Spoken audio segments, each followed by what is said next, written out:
that you've done, and I let it go. And that was a good moment for me.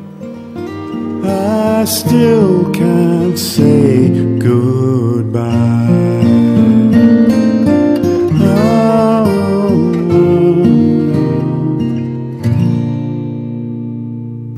Tommy, it was actually your mum who first put a guitar in your hands, wasn't it? Yeah, it was.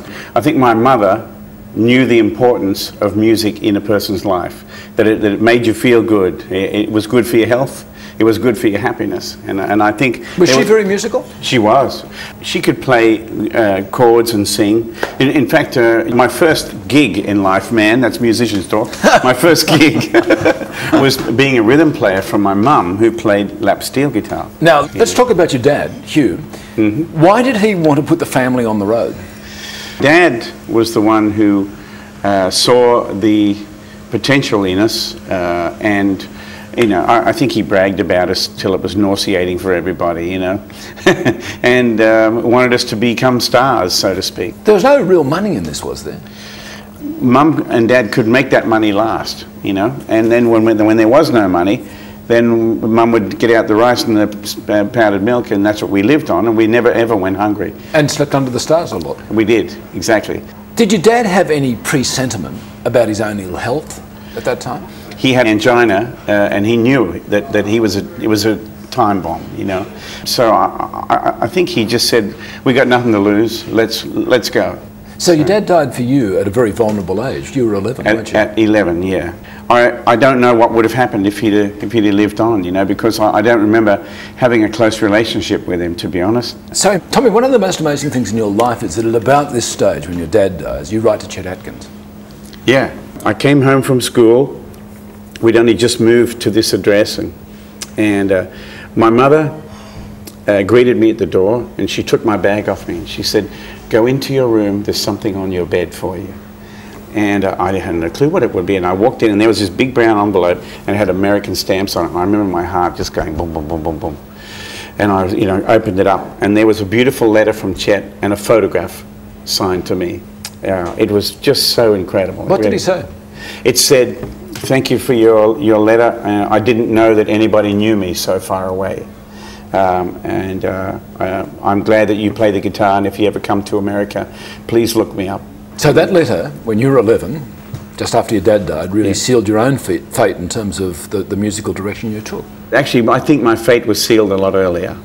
I think when I first heard Chet Atkins and Merle Travis play, and I wanted to play like that so badly, I think that set me on a course. But along the way, it wasn't just... Was it your hearing of Chet that actually made you start to experiment with finger playing? Yes, absolutely. Yeah, when the first time I heard it was on the ABC in Western Australia in 1963. And that's an acute memory. Oh, I can remember. I can remember the moment as if it was yesterday. It was so powerful. What were you doing? I was sitting on the windowsill of the old E.K. Holden, and my dad had connected up a bare wire to a coat hanger, and I was actually sitting, hanging on like this, moving the coat hanger around, and Dad was flicking the channel while he was driving with his hand, trying to find a station, and we tuned in the ABC, and there was Chet Atkins playing this. Windy and warm.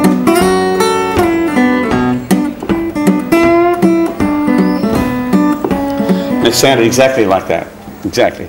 And you know, the funny thing was, this is a funny story, years later, because we all admired Chet so much, we all thought there's no way that Chet Atkins would use a capo, one of these things, because he's so great. So we all worked out how to play it like that. And it's really hard to play it. Right? And when I met up with Chet in 1980 the first time, I said, "Now Chet, windy and warm." He said, "Yeah, capo 3rd fret." Your mum, after your dad dies, has 6 kids under her wings, and she wants to continue the touring. My mother gave us a choice. She said we can either stay here. Where was here? In Ingham, in North Queensland. Right. Yeah. Yeah, Mum said you can either stay here or we can go back on the road. What do you want to do? And Buddy Williams, who was doing pretty well in those days, he immediately came and offered us a job, and we immediately said yes. And so he provided us with a little caravan. There were 6 of us living in a 4-berth caravan, and we did part of the show with Buddy, and that was great. But the Child Welfare Department didn't let us carry on. They